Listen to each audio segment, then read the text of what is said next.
Hello, my name is Angelica Aragon Varela, and this is my integrated skills activity.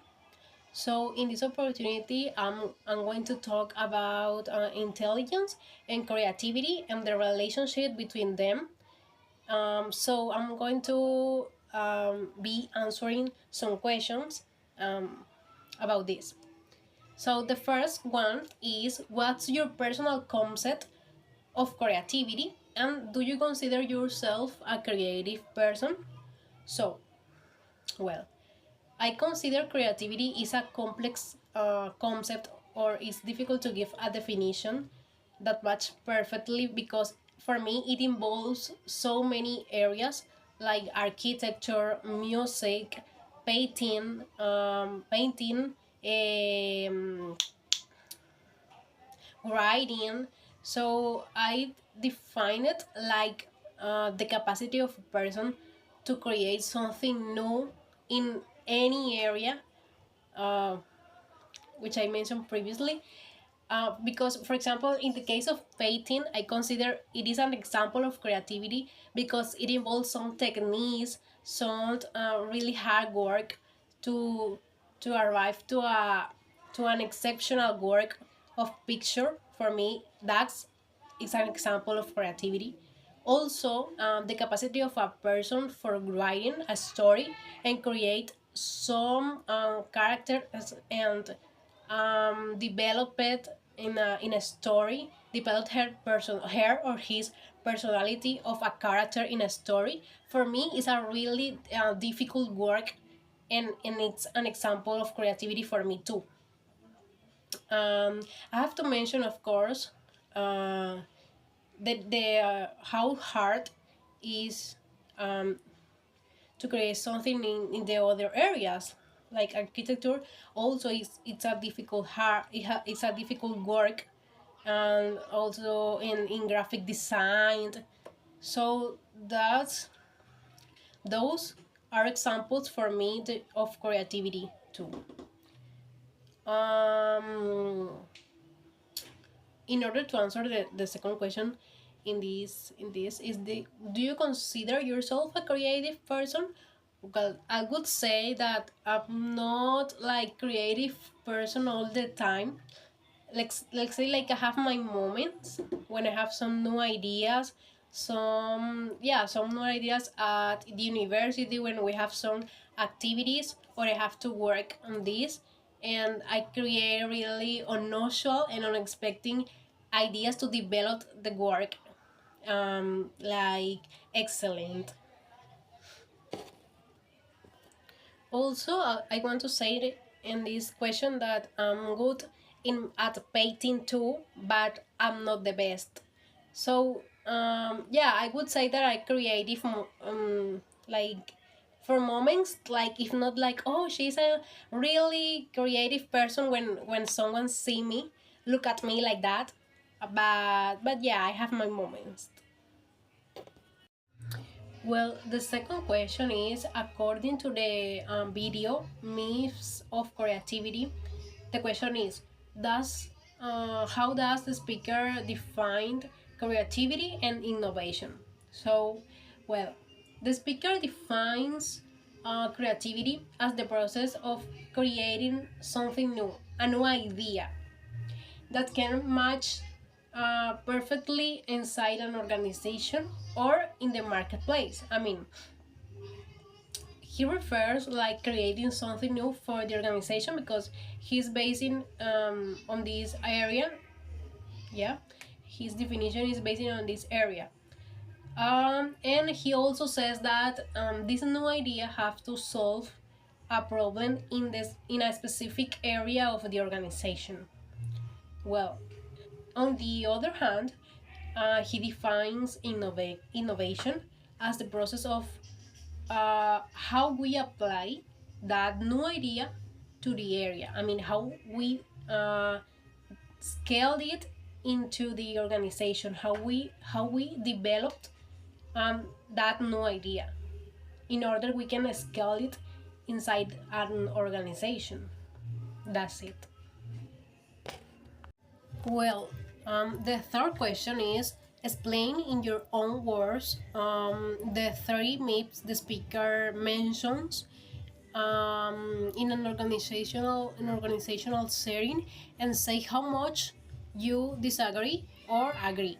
So, well, the first myth he mentions on the video is that the process of creativity in an organization is only for one person, or it's kind of an individual process of creativity. Well, um, I'm agree with when he says that this is not true. In reality, in our organizations, you are always working with other people. You are always working together because you have objectives in common. So you work together, having in mind everyone's ideas, everyone's feedbacks, everyone's abilities, everyone's trainings. So you are always listening other people, because all of them are like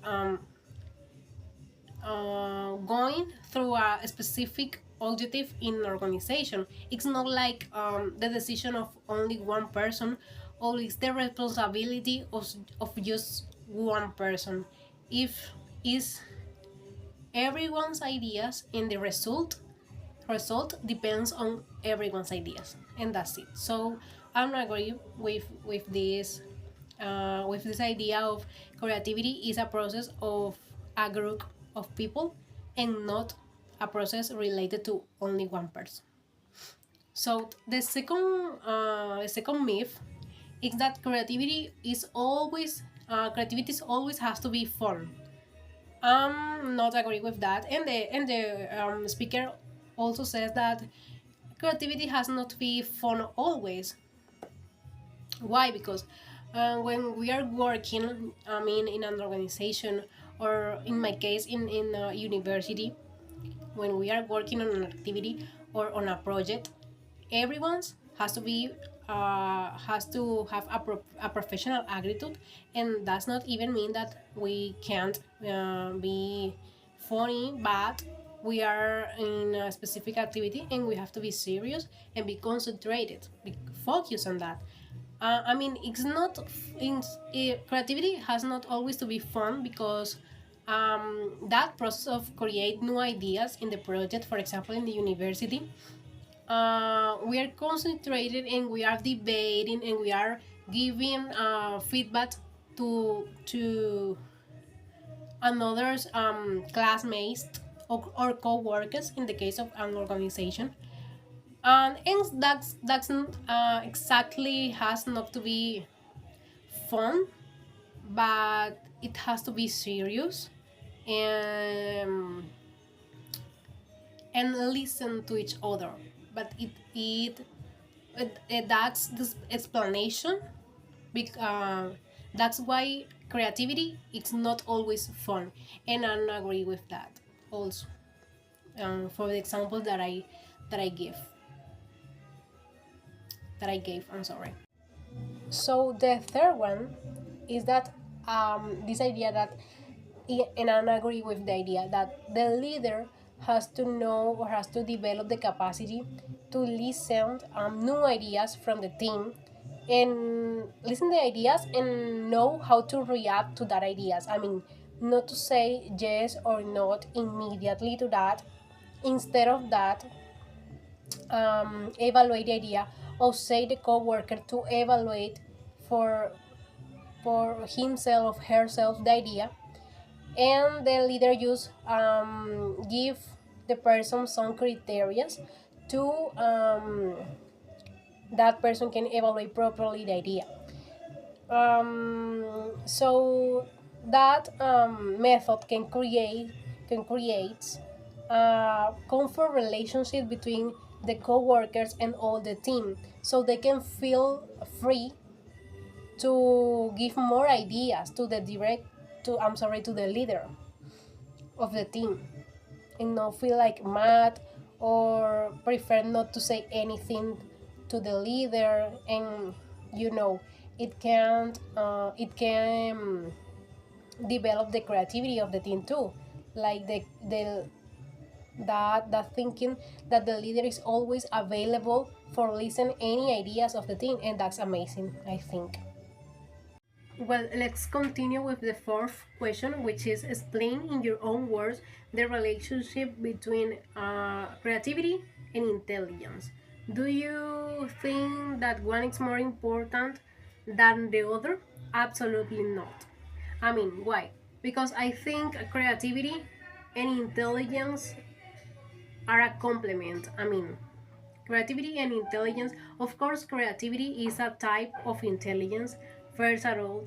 So, creativity, being the process of creating new ideas and how to solve them, how to solve that ideas and apply to the real environment, to the real world. That is where intelligence is working hard with creativity, because all in your mind is like a process, like you are thinking all the time, and creativity is having strong communication, something like that, with intelligence. Both are working together for me. Okay, so the question number 5 says, mention a situation where you, in your life, where you successfully resolve a problem using your creativity. Well, have been many situations like when I have to analyze quickly a situation and resolve a problem, even in a like difficult conversation when I have to solve a little problem. But I would like to mention a situation when I have projects in my university, so I have to use Canva. I have to do some graphics or mental maps, and I have to synthesize all of this information in a graphic, and on a way that this all information can be represented in a beautiful way. So in these cases, I explode my creativity in this way using Canva in this case. Well, and the sixth question says, according to your point of view, how do you think we can nurture our creativity? Well, I mean, I think we can nurture our creativity by programs, by series, watching this kind of series which show like problems or circumstances, but about the daily life. I mean, about problems presenting in the daily life, that can help our mind to think how to solve that kind of problems, how to think out of the box. That I think it's really important to develop our creativity. Also, I think the books we read also can expand our knowledge and give us like ideas, or yeah, ideas or thoughts that we can ever we can never imagine it can be possible. So that's the like the options that I think it can be really useful and develop our creativity. Well, thank you so much for listening to me. Goodbye.